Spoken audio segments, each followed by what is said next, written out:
गेल्या 100-125 वर्षात भांडारकर सरांबद्दल जे बोललं गेलंय तेच मी पुन्हा बोलणार आहे, कारण तो इतिहास आहे आणि इतिहास घडवता येतो पण बदलता येत नाही. तर रामकृष्ण गोपाळ भांडारकर यांच्या स्मृती शताब्दीनिमित्त भांडारकर प्राच्यविद्या संशोधन मंदिर व प्रार्थना समाज यांनी विशेष कार्यक्रम आयोजित केला होता. कुलगुरू डॉक्टर उमा वैद्य यांनी डॉक्टर रामकृष्ण गोपाळ भांडारकर यांच्या आयुष्यातील सर्व महत्त्वपूर्ण टप्प्यांचे सविस्तर विवेचन आज सर्वांसमोर केले. त्याचा भाग आपल्यासाठी. त्या मुंबई विद्यापीठामध्ये रामकृष्ण गोपाळ भांडारकर चेअर प्रोफेसर म्हणजे भांडारकर प्रोफेसर या नात्याने कार्यरत होत्या. त्यांचं सगळं व्यावसायिक मधलं आयुष्य हे जरी पुण्याबाहेर गेलेलं असलं तरी त्या मूळच्या पुणेकर आहेत आणि आता पुन्हा पुणेकर आहेत, एवढं मी आपल्याला सांगू इच्छितो. अर्थातच ग्रॅज्युएशन पोस्ट ग्रॅज्युएशन याच्यामध्ये त्यांनी फर्स्ट क्लास आणि गोल्ड मेडल हे कधी सोडलेलं नव्हतं. त्यानंतर मुंबई विद्यापीठामध्ये, त्याच्या आधी विल्सन कॉलेजला त्या कार्यरत होत्या आणि आता निवृत्तीच्या नंतर मुंबई विद्यापीठातल्या निवृत्तीच्या नंतर कविकुलगुरू कालिदास संस्कृत विश्वविद्यालयाच्या कुलगुरू म्हणून त्यांनी अत्यंत यशस्वी अशी कारकीर्द ही केली आणि त्या काळात विद्यापीठाची खूप मोठ्या प्रमाणामध्ये प्रगती ही झाली आणि ती अगदी वस्तुनिष्ठपणे सांगता यायचे. आता सध्या त्या सिमल्याच्या Indian institute of advance studies या ठिकाणी टागोर फेलोशिप ही त्यांना प्राप्त झालेली आहे आणि त्यात काम सुरू करतायत. मधल्या काळामध्ये भांडारकर इन्स्टिट्यूटच्या इन्फोसिस प्रोग्रामच्या अंतर्गत त्या इन्फोसिस स्कॉलर म्हणून आपल्याकडे कार्यरत होत्या. त्यांच्याकडे एकूण 7 विद्यार्थ्यांनी PhD केली आहे. त्यांची 8 पुस्तकं प्रकाशित झाली आहेत, 12 संपादित पुस्तकं आहेत आणि त्यांची 3 पुस्तकं आता प्रकाशित होण्याच्या मार्गावर आहेत. एकूण 150 पेक्षा अधिक शोधनिबंध हे त्यांनी लिहिलेले आहेत आणि त्यांना साहित्य सरस्वती आणि संस्कृत श्री अशा 2 पदव्या या अत्यंत सार्थपणे देण्यात आलेल्या आहेत. मी सुषमाताई जोगांना अशी विनंती करतो की त्यांनी त्यांचा सन्मान करावा.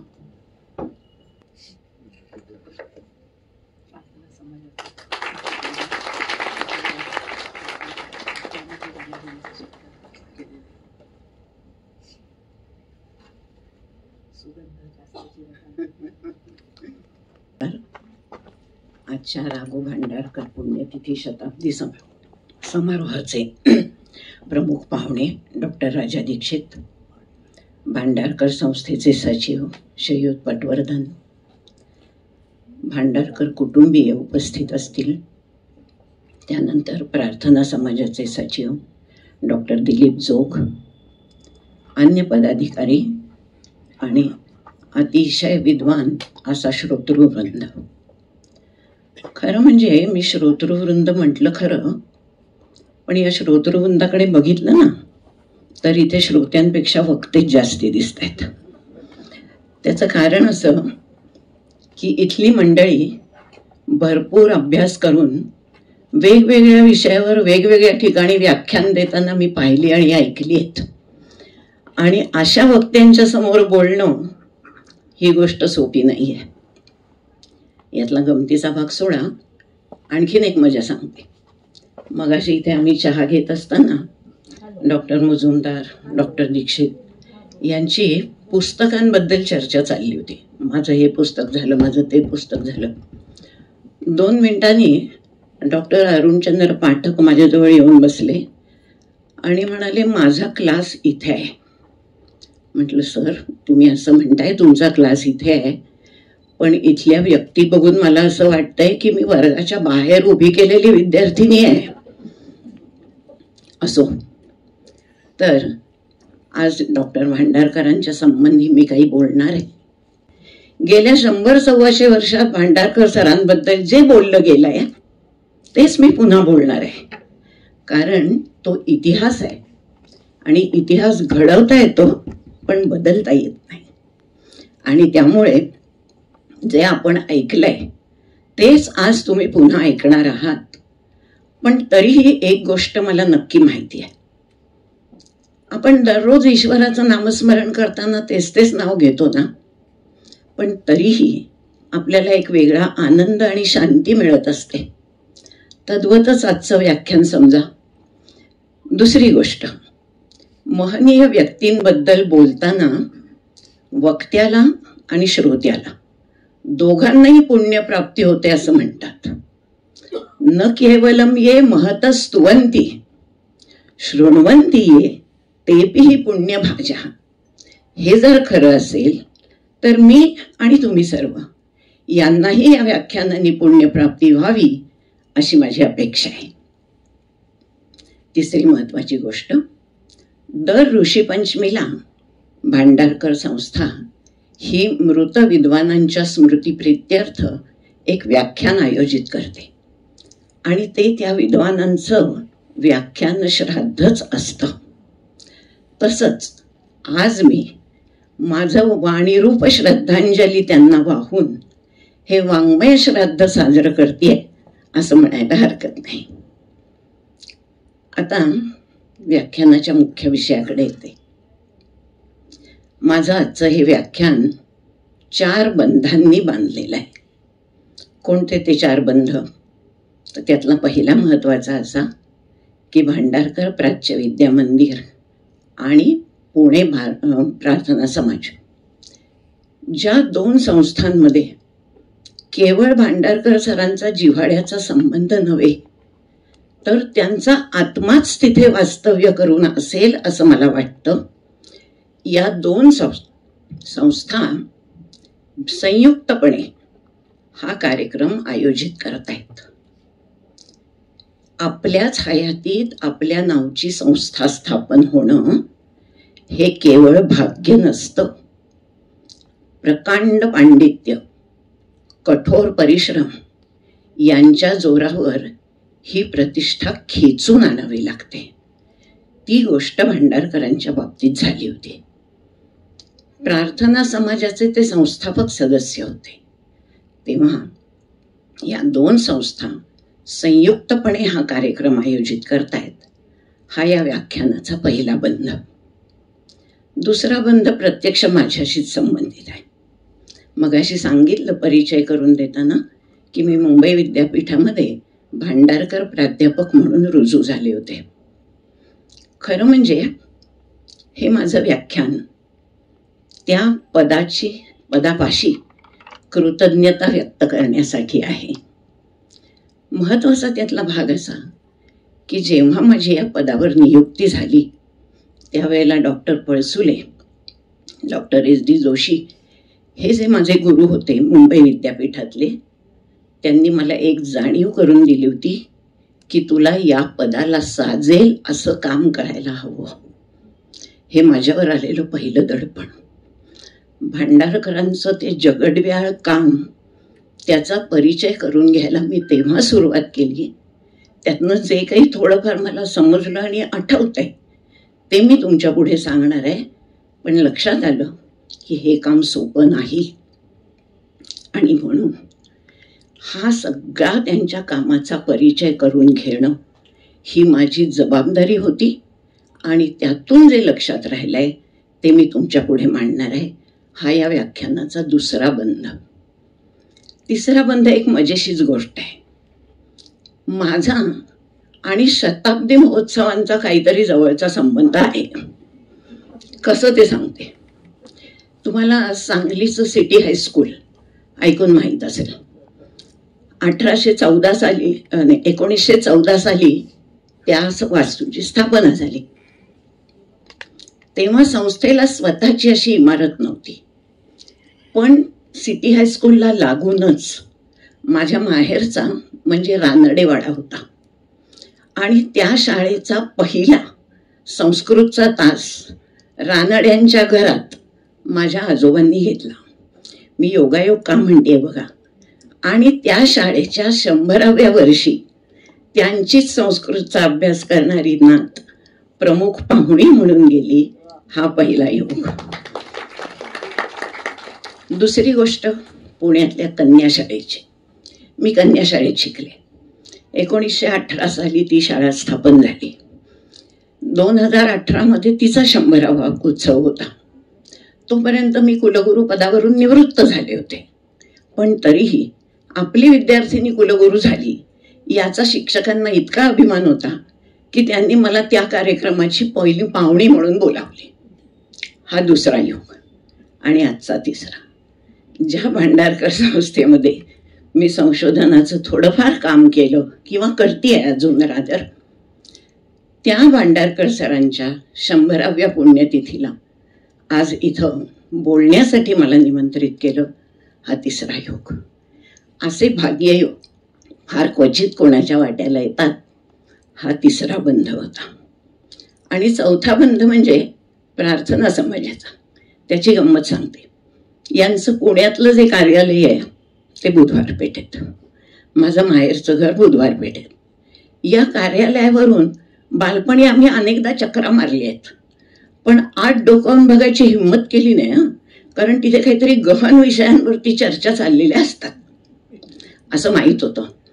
पण मी जे आत्तापर्यंत केलं नाही ते आत्ता करण्याची वेळ आली. आणि त्यांच्याच सचिवांनी या व्याख्यानाचं निमंत्रण दिलं. हा या कार्यक्रमाचा चौथा बंध. सामान्यपणे द्विर्बद्धम सुबद्धम भवती असं म्हणतात. म्हणजे एखादी गोष्ट 2 टोकांनी बांधली तर ती व्यवस्थित बांधली जाते.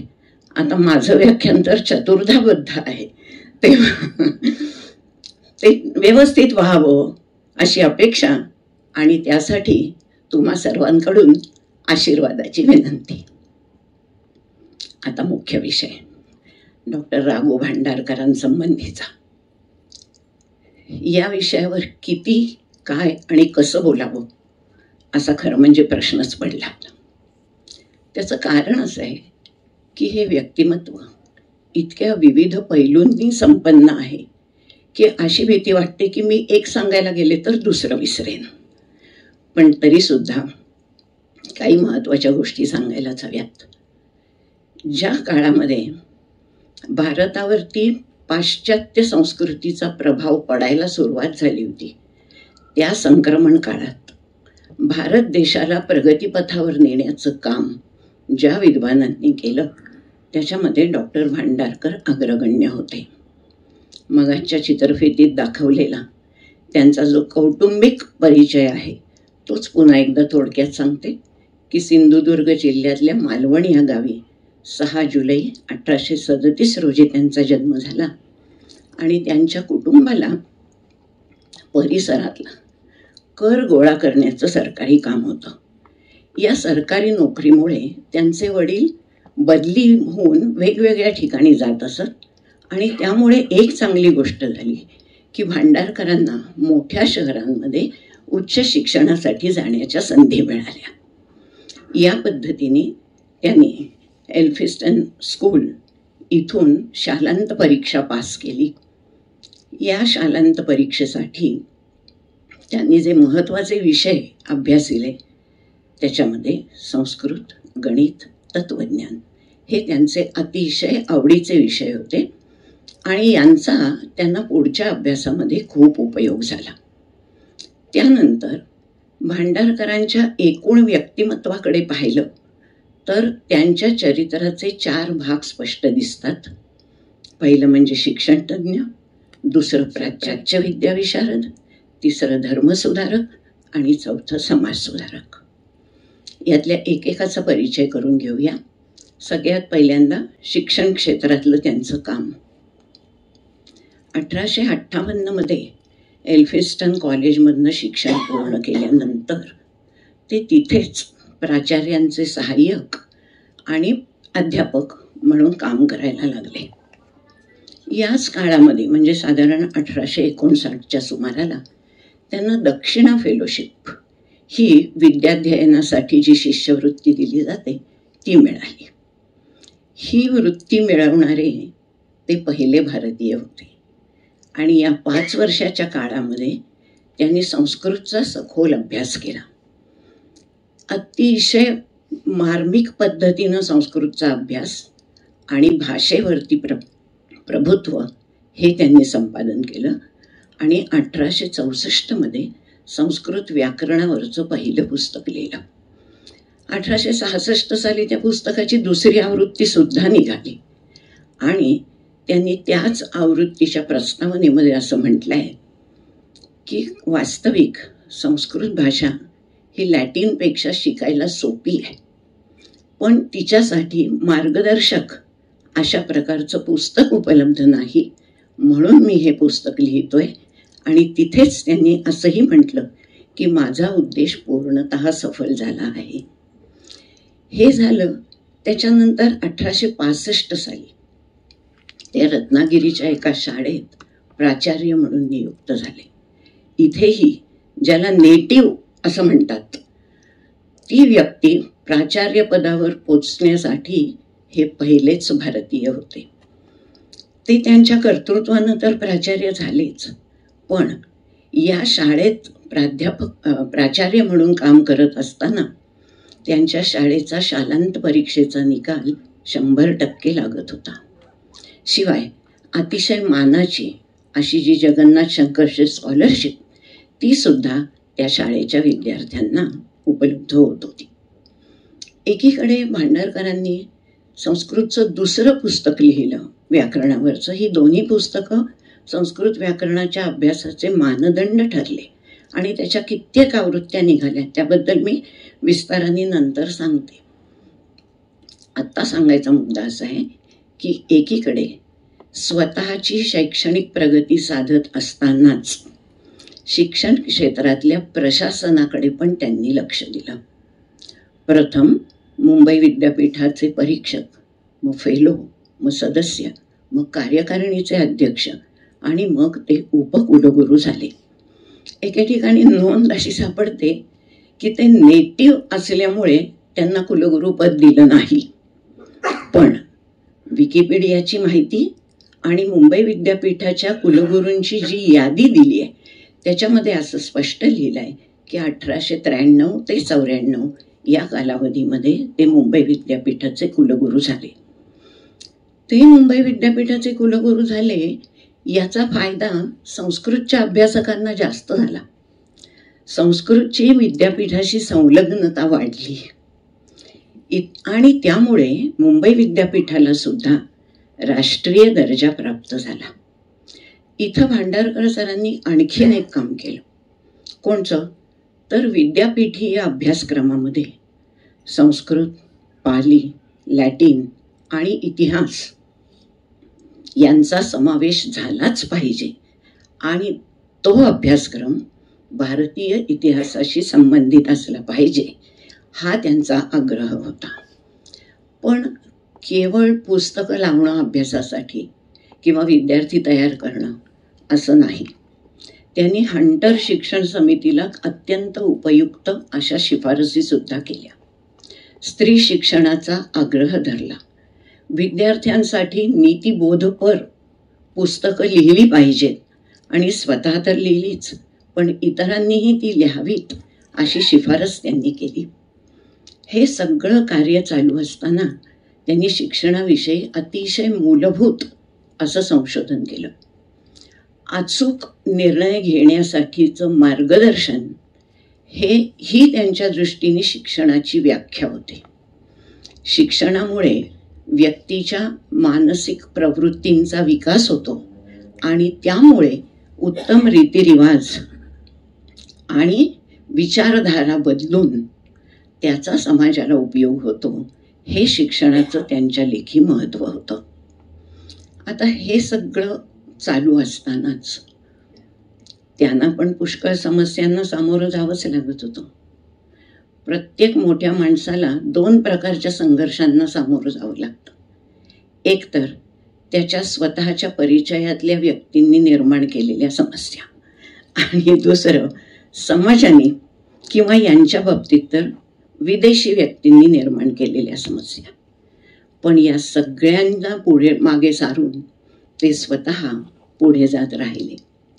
शिक्षण क्षेत्रातली त्यांची महत्त्वाची कामगिरी हीच होती की केवळ स्वतःची शैक्षणिक गुणवत्ता वाढवण्यात त्यांनी समाधान मानलं नाही, तर आपल्या शिक्षणाचा समाजाला पर्यायाने भारत देशाला कसा उपयोग होईल याकडे त्यांचं लक्ष होतं आणि म्हणूनच शिक्षण क्षेत्रातल्या तज्ज्ञ व्यक्तींमध्ये त्यांची गणना होत होती. आता दुसरा विषय त्यांच्या प्राच्यविद्या वैशारद्याचा. वास्तविक पाहता भारतामध्ये प्राच्यविद्यांच्या अभ्यासाची पुष्कळच परंपरा होती. ते काही नव्याने करायचं होतं अशातली गोष्ट नाही आहे. पण भांडारकर सरांच्या काळात एक गोष्ट अतिशय महत्त्वाची झाली होती की काही पाश्चात्य आणि युरोपियन पंडित यांनी भारतात आल्यानंतर भारतीय इतिहासाकडे, शास्त्राकडे, साहित्याकडे, कलांकडे पाहण्याचा एक आधुनिक दृष्टिकोन तयार केला होता. याच्यामध्ये विल्यम जोन्स, जेम्स प्रिसेप अशी बरीच मंडळी होती की जी नव्या विचारधारेची होती आणि भारतीय इतिहासाकडे सुद्धा नवीन दृष्टिकोनातून पाहणारी होती. या मंडळींच्या हातात हात घालून भारतीय विद्वान सुद्धा या दृष्टीनं आपल्या विद्याभ्यासाकडे पाहायला लागले आणि त्याच्यामध्ये भांडारकर सर हे प्रमुख होते. आता झालं काय की संस्कृत आणि इंग्लिश या दोन्हीही भाषांवर प्रभुत्व असल्यामुळे भांडारकर सरांच्या चर्चा कोलब्रुक, फर्गसन, विन्सेंट स्मिथ अशा मंडळींबरोबर व्हायला लागले आणि प्रदीर्घ अभ्यास, खोलवर संशोधन आणि निर्भीड वृत्ती यामुळे आपली मतं त्या लोकांना पटवून देण्यात सुद्धा ते अत्यंत यशस्वी होत होते. मॅक्स म्युलरनी याबाबत, या त्यांच्या कार्याबाबत, एकूणच भारतीय विद्वानांच्या कार्याबद्दल काही उद्गार काढलेत. ते असं म्हणतात की युरोपीय प्राध्यापकांकडून नव्यानं इंग्रजी आणि अन्य विषय शिकलेली एक नवी होतकरू तरुणांची पिढी भारतामध्ये निर्माण होती आहे आणि ही मंडळी आम्हाला भक्कम प्रतिस्पर्धी म्हणून आमच्या पुढ्यात उभं राहतील असं चिन्ह दिसतंय. इतकंच नाही तर या मंडळींनी पुस्तकांच्या ज्या संशोधित आवृत्त्या काढलेल्या आहेत त्या तर कित्येक विद्वान युरोपीय लोकांनी काढलेल्या पुस्तकांच्या पंक्तीत बसू शकतात इतक्या श्रेष्ठ दर्जाच्या आहेत. मॅक्स म्युलरच्या या उद्गारावरून एक गोष्ट स्पष्ट आहे की भांडारकर जे लेखन करत होते किंवा संशोधन करत होते त्याला पाश्चात्य देशात आणि युरोपामध्ये सुद्धा अतिशय चांगल्या प्रकारची अशी मान्यता मिळत होती. ज्या काळामध्ये पाली, अर्धमागधी, प्राकृत या विषयांचा अभ्यास करणारी मंडळी अतिशय दुर्मिळ होती त्या काळात त्यांनी त्या भाषांचा तर अभ्यास केलाच, पण ब्राह्मी आणि खरोष्टरी या लिपींचा अभ्यास करून सुद्धा त्याला इतिहासासाठी त्यांची मदत कशी घेता येईल याचा विचार त्यांनी केला.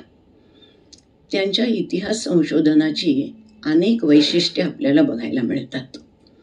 मी मगाशी म्हटलं तसं अनेक गोष्टीमध्ये हे गृहस्थ पहिलेच होते, तसं प्राचीन भारतीय इतिहासाचा नव्या दृष्टीने पुनर्लेखन करणाऱ्यांमध्ये सुद्धा हे पहिलेच होते. त्यांनी 2 महत्त्वाची पुस्तकं लिहिली. पहिलं म्हणजे early history of the Deccan आणि दुसरं a peep into the early history of India. या दुसऱ्या पुस्तकाच्या प्रस्तावनेमध्ये त्यांनी एक खंत व्यक्त केली आहे की इंग्रजी शिक्षण घेतल्यानंतर किंवा युरोपीय लोकांच्या ऐतिहासिक पुस्तकांचा अभ्यास केल्यानंतर जर एखाद्या भारतीयाच्या मनात अशी इच्छा उत्पन्न झाली की आपण सुद्धा प्राचीन भारताचा अशा पद्धतीने अभ्यास केला पाहिजे, म्हणजे राजे, राज्यकारभार, झालेल्या क्रांत्या, तर हे सगळं वाचण्यासाठी आवश्यक अशी ऐतिहासिक सामग्री आपल्याकडे उपलब्ध नाही, ही त्यांची खंत होती. पण नुसती खंत व्यक्त करून ते स्वस्थ नाही बसले. त्यासाठी त्यांनी उपाययोजना केली. काय काय उपाययोजना केली तर आत्ता मी सांगितली ही 2 पुस्तकं. त्यातल्या पहिल्या पुस्तकामध्ये आर्यांच्या वसाहतीपासून 1318 पर्यंतचा इतिहास आणि दुसऱ्या पुस्तकामध्ये गुप्त राजवटीपासून ब्राह्मण धर्माच्या पुनरुत्थानापर्यंतचा इतिहास अशी 2 पुस्तकं ही त्यांची झाली. अतिशय प्रसिद्ध, जगप्रसिद्ध झालेली ही पुस्तकं होती. पण एवढं करून ते थांबले नाहीत. त्यांचे आणखीन अनेक लेख अतिशय गाजले. त्यातला पहिला लेख म्हणजे इंडियन अँटिक्वेरीमधला, जो वेदाज इन इंडिया ह्या शीर्षकाखाली प्रसिद्ध झाला, आणि दुसरा नाशिक केव्ह इन्स्क्रिप्शन्स हा लंडनच्या प्राच्यविद्या परिषदेमध्ये प्रसिद्ध झालेला लेख. पण नुसतं लेखन करून ते थांबले नाहीत बरं का. त्यांचं वैशिष्ट्य असं होतं की संशोधनाची पद्धतच बदलायची असा त्यांचा होरा होता. आणि म्हणून चिकित्सक तुलनात्मक संशोधन पद्धती या नावाचा आणखी एक लेख त्यांनी लिहिला. या लेखामध्ये इतिहास संशोधनाची काही मार्गदर्शक तत्त्व त्यांनी सांगितली. सगळ्यात पहिलं कोणतं, की ज्याला इतिहास लिहायचा आहे तो पूर्वग्रह दूषित असता कामा नये. मिळालेल्या पुराव्यांची त्यांनी न्यायाधीशाच्या पद्धतीने तर्कनिष्ठ आणि वस्तुनिष्ठ असा अभ्यास करून त्यांची मांडणी केली पाहिजे. तिसरी गोष्ट, इतिहास लिहित असताना आपल्या देशाचं महात्म्य सांगण्याचा हेतू असू नये. आणि चौथी गोष्ट, मिळालेले पुरावे आणि आपल्या विधानांची संभाव्यता हे तपासून पाहिलं पाहिजे. हे त्यांच्या संशोधनाचे 3 मुख्य निकष होते. याखेरीज त्यांची आणखीन 2 महत्त्वाची पुस्तकं होती. एक विल्सन फायलॉलॉजिकल लेक्चर सिरीज, याच्यामध्ये त्यांनी संस्कृत अँड डिराइव्ड लँग्वेजेस याच्यावरती काही लेक्चर्स दिली होती आणि नंतर त्याचं पुस्तकही प्रकाशित झालं. तुम्हाला माहिती आहे का, विल्सन फायलॉलॉजिकल लेक्चरमध्ये पहिलं लेक्चर नेटिव्ह म्हणून देणारे भांडारकर पहिलेच होते. म्हणजे मी मगाचपासून जे सांगते की अनेक क्षेत्रांमध्ये हा माणूस पहिलाच कसा होता त्याचं हे आणखीन उदाहरण. त्याच्याचबरोबर त्यांचं एक आणखीन गाजलेलं लेखन आहे, ते म्हणजे अ search on the Sanskrit manuscripts in Bombay presidency in 1882-83. ह्या सगळ्या पुस्तकांनी नुसता गदारोळ माजवला होता चांगल्या अर्थाने, की भारतामधलं इतिहास संशोधन आता कशी नवी दिशा घेत आहे हे लोकांच्या समोर यायला लागलं होतं. याच्याच बरोबर त्यांनी काही भारतीय प्रवृत्तींवर इतिहास लिहित असताना ज्या दिसल्या आणि काही पाश्चात्य प्रवृत्तींवर देखील टीका केली. भारतीय प्रवृत्तीवर टीका करताना ते असं म्हणतात की तुमचीच संस्कृती काय ती श्रेष्ठ आणि अन्य कोणत्याही संस्कृतीकडून तुम्ही काहीही घेतलं नाही असा अभिनिवेश असता कामा नये. आणि दुसरं, आमचं जे प्राचीन तेच सर्वात प्राचीन असं आपण म्हणू नये. पुराव्यांनी ते आपल्याला सिद्ध करता आलं पाहिजे. आणि पाश्चात्यांबाबत ते असं म्हणत की भारतीयांच्या नेमकी विरुद्ध यांची प्रवृत्ती दिसते, की जे भारतीयांचं काही प्राचीन आहे ते आधुनिक कसं आहे हे दाखवायचं आणि भारतीय संस्कृतीवर ग्रीक, लॅटिन, पोर्तुगीज वगैरे संस्कृतींचा कसा परिणाम आहे हे दाखवायचं. तर भारतीय आणि पाश्चात्य या दोघांच्याही या प्रवृत्तींवर त्यांनी कडाडून टीका केली होती. हा सगळा इतिहासाचा अभ्यास करून नवीन पद्धतीनं इतिहास लिहिणं हे त्यांचं सर्वात मोठं वैशिष्ट्य होतं. तसं बघितलं तर प्राच्यविद्यांना त्यांचं योगदान 5 प्रकारचं आहे. एक, हे आत्ता सांगितलं तसं इतिहासाचं पुनर्लेखन. दुसरं, धर्म आणि तत्वमीमांसा या विषयांचा सखोल अभ्यास. तिसरं, संस्कृत क्षेत्राला दिलेलं योगदान. आणि चौथं, सर्वात महत्त्वाचं, आणि ते मी नंतर सांगते पण आत्ता फक्त उल्लेख करून ठेवते, की विविध लोकांनी लिहिलेल्या पुस्तकांचं अत्यंत वस्तुनिष्ठ आणि परखड असं परीक्षण करण्याकडे त्यांची वृत्ती होती. आता इतिहासाबद्दल बोलून झालं, आता संस्कृतबद्दल सांगते. मगाशी म्हटल्याप्रमाणे त्यांनी संस्कृत व्याकरणावरची 2 पुस्तकं लिहिली. त्याच्या आवृत्त्या निघाल्या हे तर सांगितलं, पण त्यांच्या दुसऱ्या पुस्तकाची 11वी आवृत्ती 1908 मध्ये निघाली आणि त्याच्या 1100 प्रती छापलेल्या होत्या आणि त्याही आता मिळत नाहीत. एखाद्या माणसाचं कार्य किती लोकमान्य आणि लोकप्रिय असतं याचं हे उदाहरण आहे. आणि म्हणूनच ते जे समाधानाने म्हणाले की माय ऑब्जेक्टिव्ह इज रिमार्केबली फुलफिल्ड, हे किती खरं आहे हे आपल्याला ह्याच्यावरून दिसतं. पण केवळ संस्कृत व्याकरणापुरतं त्यांचा अभ्यास मर्यादित नव्हता. अनेक संस्कृत पुस्तकांच्या त्यांनी संपादित आवृत्त्या काढल्या. त्याच्यामध्ये मालती माधव हे सर्वात गाजलेलं. त्यानंतर विद्याधराची एकावली आणि त्याच्यावरची मल्लीनाथाची टीका ही महत्त्वाची गोष्ट. बल्लाल सेनाचं अद्भुत सागर, त्यानंतर जल्हणाचं पुस्तक. अशा अनेक किती पुस्तकं सांगू आणि किती त्यांचं महत्त्व सांगू. पण हे सगळं असं असल्यामुळेच अनेक लोकांनी त्यांच्याबद्दल, म्हणजे पाश्चात्य लोकांनी इतके त्यांच्याबद्दल गौरवोद्गार काढले की ते जेव्हा शिकवत होते त्यावेळेला डॉक्टर हार्वर्ड त्यांना असं म्हणाले की तुमच्यासारख्या गाढ्या संस्कृत पंडिताचं स्थान हे सरकारी नोकरीमध्ये नाही आहे, तुम्ही शिक्षण क्षेत्रातच गेलं पाहिजे. नंतर मी तुम्हाला मॅक्स म्युलरचं सांगितलं. त्यानंतर आत्ता मी जे तुम्हाला काम सांगितलं त्याच्यावरती डॉक्टर किलहॉर्न असं म्हणाले की त्या काळामध्ये जे संस्कृत पंडित होऊन गेले त्याच्यामध्ये सगळ्यात अग्रगण्य स्थान हे भांडारकरांचं होतं. आणि म्हणूनच प्राच्यविद्या वैशारद्य असं मी जे म्हणाले त्या बाबतीत भांडारकर सरांचा हात धरणारा दुसरा कोणीही नाही. आता तिसरा पैलू की धर्माचा अभ्यास आणि समाज सुधारणा, हे दोन्ही मी एकत्र घेणार आहे. थोडीशी मी वेळेची पण मर्यादा पाळते. आणि दुसरं असं की भांडारकर सरांचा एक विचार अगदी पक्का होता की धर्मात सुधारणा झाल्याशिवाय समाजात सुधारणा होणार नाही. त्यांचं एक वाक्यच असं आहे की the social reform cannot have healthy and strong foundation unless it is based on religious reforms. आणि म्हणून या दोन गोष्टींचा मी एकत्रित विचार करते. भांडारकर सरांची आणखीन एक धारणा होती की माणसाला पहिल्यांदा आपल्या उणिवांची जाणीव झाली पाहिजे तरच तो प्रगतीच्या मार्गावर जाऊ शकतो. इथं मला सॉक्रेटिसचं एक वचन आठवतं. त्यांनी असं म्हटलंय की he is the wise person who knows that he is a फूल.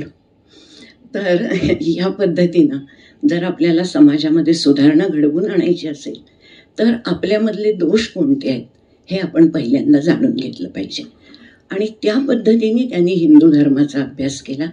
त्यावेळेला वर्णव्यवस्थेचं जातीव्यवस्थेमध्ये झालेलं रूपांतर आणि म्हणून त्याच्या निर्मूलनाची आवश्यकता, स्त्री शिक्षणाकडे होणारं थोडंफार दुर्लक्ष, नंतर विवाहाच्या बाबतीत तर फारच त्यांचे विचार सुधारकी प्रवृत्तीचे होते असं दिसतं.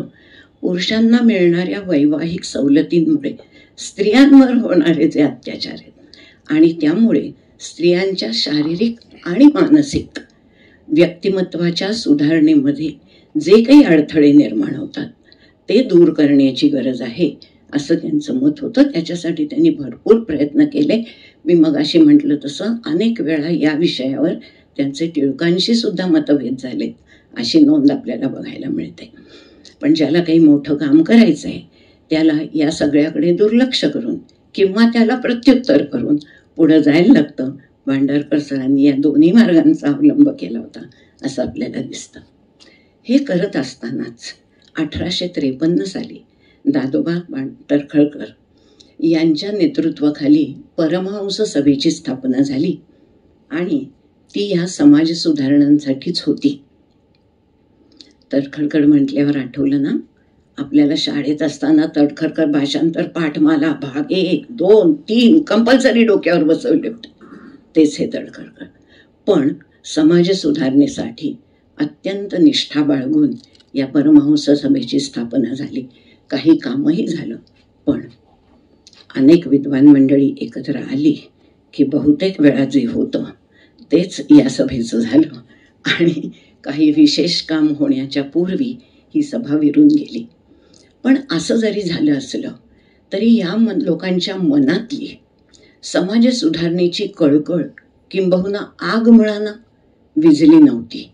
आणि त्यामुळे पुन्हा 1868 साली आता या दुसऱ्या सभेची स्थापना झाली. तो होता प्रार्थना समाज. तुम्हाला एक गोष्ट सांगायची होती. कालच्या सकाळमध्ये डॉक्टर जोग आणि डॉक्टर मिसेस जोग यांचे भांडारकरांवरती 2 लेख आलेत. मला मिळालेली जी सणांची माहिती होती ती आणि त्यांच्या लेखात असलेली सणांची माहिती याच्यामध्ये मला थोडी तफावत जाणवली. म्हणून मी जेव्हा 1868 म्हणाले तेव्हा त्यांच्या लेखामध्ये 1870 आहे हे मला माहीत होतं आणि त्या सध्या तिथे पदाधिकारी असल्यामुळे त्यांचं म्हणणं अधिक बरोबर असं माझं मत आहे. पण सध्याच्या व्याख्यानापुरतं हा विषय मी बाजूला ठेवते आणि प्रार्थना समाजाने केलेलं कार्य काय आहे आणि त्याच्यामध्ये भांडारकरांची भूमिका कोणती आहे हे सांगणं मला अधिक महत्त्वाचं वाटतं. प्रत्यक्षात जेव्हा प्रार्थना समाजाची स्थापना झाली तेव्हा त्यांचे सहकारी असलेले न्यायमूर्ती महादेव गोविंद रानडे हे आणि भांडारकर स्वतः हे दोघेही मुंबईत उपस्थित नव्हते. परंतु त्यांनी या समाजासाठी काम कसं करावं याची काही तत्त्वं घालून दिली होती आणि या तत्वांचा जर आपण अभ्यास केला तर आपल्याला स्पष्ट दिसतं की प्रार्थना समाजाचं वेगळेपण आणि समाज सुधारणेमध्ये त्यांचं काम हे किती मोठ्या पद्धतीचं होतं. तर हा झाला समाज सुधारणा आणि धर्मसुधारणा यांचा विषय. आता भारतामध्ये अशा प्रकारची समाज सुधारणा करणं किंवा अभ्यास करणं अशी मंडळी खूप होती ना. मग भांडारकरांचं वेगळेपण कुठे होतं हे पण पाहायला हवं. तर सगळ्यात पहिली गोष्ट, त्यांनी स्वतःची विद्वत्ता आणि प्रचंड परिश्रम याच्या जोरामुळे त्यांना ब्रह्मर्षी महर्षी अशी पदवी मिळाली होती. आता लक्षात घ्या, हल्ली आपल्याकडे शिक्षण सम्राट झालेत त्यामुळे शिक्षणाचं काय झालं आहे आपण बघतो. पण ऋषितुल्य काम करणाऱ्या व्यक्तीलाच मिळणारी जी पदं आहेत ती त्यांना मिळाली होती. त्यांच्या काही अवशेषांवर स्तूप पण उभारलाय अशी माहिती मिळाली, पण मी त्याविषयी अधिक माहिती नाही सांगू शकत कारण ती माझ्याच जवळ उपलब्ध नाही आहे. पण त्यांच्या वेगळेपण असणाऱ्या 2 गोष्टी आणखी सांगते. त्या म्हणजे त्यांना मिळालेल्या उपाधी. त्यांना सर ही एक प्रसिद्ध उपाधी मिळाली हे आपल्या सगळ्यांनाच माहिती आहे. पण त्याच्याशिवाय KCIE असा शॉर्ट फॉर्म असलेली आणखीन एक उपाधी त्यांना मिळालेली आहे. पहिल्यांदा सरांबद्दल सांगते. आता सर हा जो शब्द आहे की नाही तो आपण व्यवहारामध्ये हल्ली सर्रास वापरतो आणि आपल्या शिक्षकांच्या समोर सुद्धा अमुक तमुक सर असं म्हणतो. पण हा सर शब्द जर व्यक्तीच्या नावाच्या पुढे लावला तर त्याचा अर्थ महनीय व्यक्ती असा होतो हे माहिती आहे, ह्याच्यात काही विशेष नाही. त्या अर्थाने ते भांडारकर सर तर होतेच, पण त्यांना जी पदवी मिळाली होती ती सर भांडारकर अशी होती. म्हणजे सर हा शब्द तिथे पूर्ववर्ती लावलेला होता आणि हा पूर्ववर्ती लावला त्याचं काय वैशिष्ट्य होतं तर अँग्लोफोन संस्कृतीमध्ये फक्त पुरुषाला ज्याचा दर्जा नाईट किंवा बॅरोनेट या दर्जाचा आहे त्यालाच सर ही पदवी मिळत होती आणि ती पदवी धारण करणाऱ्यांनी एक विशिष्ट प्रकारचा पोशाख केला पाहिजे अशी धारणा होती. तो पोशाख सर शिवाय दुसऱ्या कोणी धारण करायचा नाही. आपल्याला माहिती आहे तो sir Bradman, sir Sunil Gavaskar, पण त्यांच्यापेक्षा भांडारकरांचं सर असणं हे नेटिव्हाला दिलेलं, ब्रिटिशांनी दिलेलं असं कौतुकाचं पद होतं. ही महत्त्वाची गोष्ट. दुसरं KCIE याबद्दल सांगते. K knight, C commander, I Indian, E empire, knight of order, commander of Indian empire अशी ही पदवी आहे. याच्याविषयी फारसं कुठे वाचायला मिळत नाही. पण मगाशी ज्या पुस्तकाचा उल्लेख झाला काल ज्याचं पब्लिकेशन झालं त्याच्यामध्ये मी भांडारकर सरांचं नाव देतानाच सर तर लिहिलंच होतं, पण त्याच्या पुढे ही पदवी मुद्दाम लिहिली होती की जेवढी मंडळी हे पुस्तक वाचतील तेवढ्या सगळ्यांना KCIE हा काय प्रकार आहे हे समजायला हवं. तर भांडारकरांचं वेगळेपण या गोष्टींमध्ये होतं. याच्याशिवाय आणखीन 2 महत्त्वाच्या गोष्टी सांगायच्या की त्यांनी त्या प्रार्थना समाजामध्ये काम केलं, हे सगळं आहे. पण ही भांडारकर संस्था जी आहे ती त्यांच्या कामाचं जिवंत प्रतीक आहे. आज 100 वर्ष झाली सरांच्या निधनाला, पण तरीही ते काम तितक्याच जोरात चालू आहे, तितक्याच चोखंदळ आणि चिकित्सक पद्धतीने इथं घडणाऱ्या संशोधनाकडे लक्ष दिलं जात आहे. हे त्यांच्याच परंपरेत वाढलेल्या आणि त्याच्या महत्तेची पूर्ण जाणीव असणाऱ्या इथल्या सर्व पदाधिकारी आणि संशोधकांच्या कौतुकाचा विषय आहे असं मला वाटतं. आणि म्हणून मी तर या संस्थेशी जोडलेली आहेच, आपणही सगळे जोडलेले आहात, म्हणूनच आपण या कार्यक्रमाला उपस्थित आहात. परंतु इतर लोकांनी, समाजातल्या अन्य अभ्यासू व्यक्तींनी सुद्धा या संस्थेशी स्वतःला जोडून घेणं आणि इथल्या संशोधनामध्ये काही मोलाचा हातभार लावणं हीच खरं म्हणजे भांडारकर सरांना श्रद्धांजली आहे असं मला वाटतं. या माझ्या व्याख्यानाच्या रूपाने मी त्यांना हे माझं श्रद्धापुष्प समर्पण करते. आणि शेवटचा विचार म्हणजे विद्यादैवताचे स्मरण, श्रद्धापुष्प समर्पण, बहुपुण्याचे ग्रहण, साधियले अजिम्या, साधियले अजिम्या. धन्यवाद आणि नमस्कार.